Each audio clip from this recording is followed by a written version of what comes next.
News 8ക്ക് ഒരു interview കൊടുത്തിട്ടുണ്ടായിരുന്നു. അതിൽ ഞാൻ പറഞ്ഞൊരു കാര്യമുണ്ട്. ഇന്ത്യൻ പ്രധാനമന്ത്രി ശ്രീ നരേന്ദ്രമോദിജിക്ക് ഫോട്ടോ കൊടുത്ത് അന്ന് തുടങ്ങിക്ക് എൻ്റെ കഷ്ടകാലം എന്ന് പറഞ്ഞിട്ട്. അപ്പം അതെടുത്തിട്ട് കുറേ ആൾക്കാരാണെന്ന് ഞാൻ പറയുന്നില്ല, കുറേ ആൾക്കാർക്ക് അത് കണ്ടിട്ട് കുരു പൊട്ടി. എന്നിട്ട് അവർ കൊടുത്തൊരു തംബ്ലൈൻ എന്തുവാണെന്നറിയോ? പാല് കൊടുത്ത കൈക്ക് തന്നെ കൊത്തി എന്ന് പറഞ്ഞിട്ട്. ഞാനൊരു കാര്യം ചോദിക്കട്ടെ, ഞാൻ നരേന്ദ്രമോദിജിക്ക് ഫോട്ടോ കൊടുത്തു എന്ന് ഒരു തെറ്റ് മാത്രമാണ് നിങ്ങളൊക്കെ എൻ്റെ മേൽ കാണുന്നത്. എന്നതിന് ശേഷമാണ് നിരന്തരം എൻ്റെ പുറകെ നടന്നിട്ട് ഒരു പുള്ളാന്ന് പറഞ്ഞ പെണ്ണുങ്ങളും പാലക്കലും പിന്നെ ഒരു കോണകത്തിലിട്ട ചേച്ചിയും ഇവരെല്ലാവരും കൂടിയും എൻ്റെ പുറകെ നടന്ന് എന്നെ ഹണി ട്രാപ്പുകാരിയാക്കി. ഇവരൊക്കെ പറയുന്നത് ഗുരുവായൂർ നടയിൽ നിന്നിട്ട് കേക്ക് മുറിച്ചതാണ് ഇവർക്കൊക്കെ വിഷയമായത് എന്ന്. അപ്പോൾ ഞാനൊരു കാര്യം ചോദിക്കട്ടെ, സോഷ്യൽ മീഡിയ എന്ന് പറയുന്ന സംഭവത്തിൽ എന്ന് തൊട്ടിട്ട് വീഡിയോസ് പോസ്റ്റ് ചെയ്യുന്നതെന്നുള്ള ഡേറ്റ് സഹിതം നിങ്ങൾക്ക് കാണാൻ പറ്റുമല്ലോ. ഞാൻ എന്ന് തൊട്ടിട്ടാണ് ഇവർ ഉപദ്രവിക്കുന്നത് എന്നുള്ള അവരിട്ട പോസ്റ്റ് ഒന്ന് നിങ്ങൾക്ക് എടുത്ത് നോക്കിയാൽ കാണാം. അപ്പം നിങ്ങൾക്ക് മനസ്സിലാവും ഇതിലത്തെ യഥാർത്ഥ സത്യം എന്ത് എന്നുള്ളത്. ആ ഒരു പ്രധാനമന്ത്രിക്ക് ഫോട്ടോ കൊടുത്തതിന് ശേഷം ഞാൻ സുരേഷ് ഗോപിനെ കാണാൻ വേണ്ടിയിട്ട് എറണാകുളം RSSൻ്റെ കാര്യാലയത്ത് പോയിട്ടുണ്ടായിരുന്നു.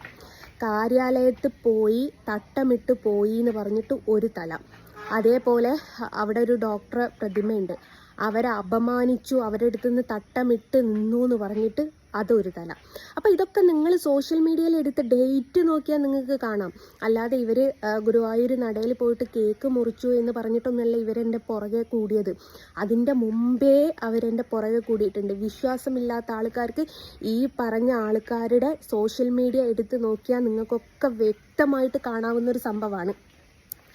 ഞാൻ അവിടെ നടയിൽ നിന്നിട്ട് ഒരു ഓടക്കുയലല്ല, ഒരു PP പോലത്തെ ഒരു സാധനം വിളിച്ചിട്ടുണ്ടായിരുന്നു. ആ ഡേറ്റിന് തന്നെ അതേ ദിവസം അതേ ടൈമിന് പോസ്റ്റ് ചെയ്തതാണ് ഞാൻ ഗുരുവായൂർ മറ്റേ കേക്ക് മുറിക്കുന്ന ഒരു വീഡിയോ. അന്ന് അത് അവർക്ക് പോസ്റ്റ് ചെയ്ത സമയത്ത് അവർക്ക് വിഷയമില്ലാത്തത് പിന്നീട് അവർക്ക് വിഷയമായി വന്നതാണ്. അപ്പം നിങ്ങൾക്ക് മനസ്സിലാക്കേണ്ട ഒരു കാര്യം എന്താ വെച്ചാൽ ഇവർ ഇന്നതിന് ശേഷം മാത്രമല്ല ഈ ഒരു വിഷയം അവർ എടുത്തിട്ടത് ആഗസ്റ്റ് 26 അങ്ങാണ്ട് ശ്രീകൃഷ്ണ ജയന്തിക്കാണ് അവർ ഈ വിഷയം എടുത്തിട്ടത്. അതിൻ്റെ മുമ്പാ ഈ പിള്ളാന്ന് പറഞ്ഞിട്ടുള്ള പെണ്ണുങ്ങളൊക്കെ എന്നെ ഹണി ട്രാപ്പുകാരിയാക്കി മുദ്ര കുത്താൻ ശ്രമിച്ചതിൻ്റെ വീഡിയോ സഹിതം ഈ ജന്തുക്കളുടെ പിന്നെ ഇതിൻ്റെ അകത്തുണ്ട്, യൂട്യൂബിൻ്റെ അകത്തുണ്ട്, ഫേസ്ബുക്കിൻ്റെ അകത്തുണ്ട്, എല്ലാത്തിൻ്റെ അകത്തുണ്ട്. നിങ്ങൾക്കെടുത്ത് നോക്കിയാൽ കാണാം. അപ്പം നമുക്ക് നമ്മുടെ നേർക്ക് വന്ന ഒരു ദുരനുഭവം നമ്മൾ തുറന്ന് പറഞ്ഞു എന്ന് വെച്ചിട്ട് എങ്ങനെയാണ് പാല് കൊടുത്ത കൈക്ക് കൊത്തുക? നിങ്ങൾക്കൊന്നും നരേന്ദ്രമോദിജിനെ കാണാനുള്ള ഒരു അവസരം കിട്ടിയില്ല എന്ന് വിചാരിച്ച് കിട്ടിയോന കഴുത്തിൽ കത്തി വെക്കുകയല്ല ചെയ്യേണ്ടത്. പൊതുവെ നല്ല മനുഷ്യരാണെങ്കിൽ, നല്ല അച്ഛനും അമ്മക്കും ജനിച്ചവരാണെങ്കിൽ ഇത്ര മാത്രമേ ചിന്തിക്കുള്ളൂ. ഞാൻ ഇത്രമേൽ സ്ട്രഗിൾ ചെയ്ത്, എനിക്ക് കുടുംബമല്ല, സമൂഹമല്ല, എല്ലായിടത്തുനിന്നും എൻ്റെ മക്കളുടെ വിദ്യാഭ്യാസത്തിന് വരെ മുടക്കം പറ്റിയിട്ടും ഞാൻ കൃഷ്ണനെ ചേർത്ത് പിടിച്ച് ഞാൻ വരച്ച് മുമ്പോട്ട് പോകുമ്പം ഇവരെ നല്ല മനുഷ്യരാണ് എന്നെ ചേർത്ത് പിടിക്കുകയായിരുന്നു ചെയ്യേണ്ടത്. കാരണം എൻ്റെ മതത്തിൽ നിന്ന് എനിക്കുണ്ടാവുന്ന എതിർപ്പുകളും കാര്യങ്ങളും ബുദ്ധിമുട്ടുകളും ഒക്കെ നിങ്ങൾക്ക് കാണുന്നുണ്ട്.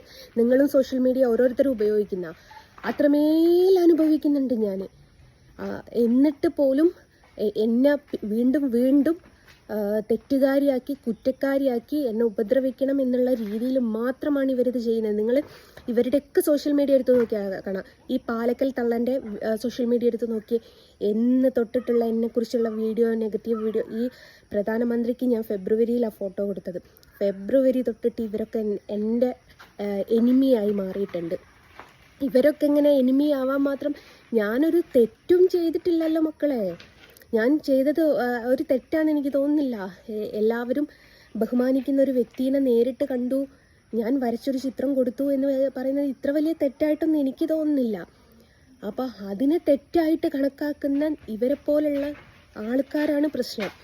അപ്പോൾ എനിക്ക് പറയാനുള്ളത്, ഇവരിങ്ങനെ പോസ്റ്റ് ഇട്ടതുകൊണ്ട് ഞാൻ പറഞ്ഞതാണ്.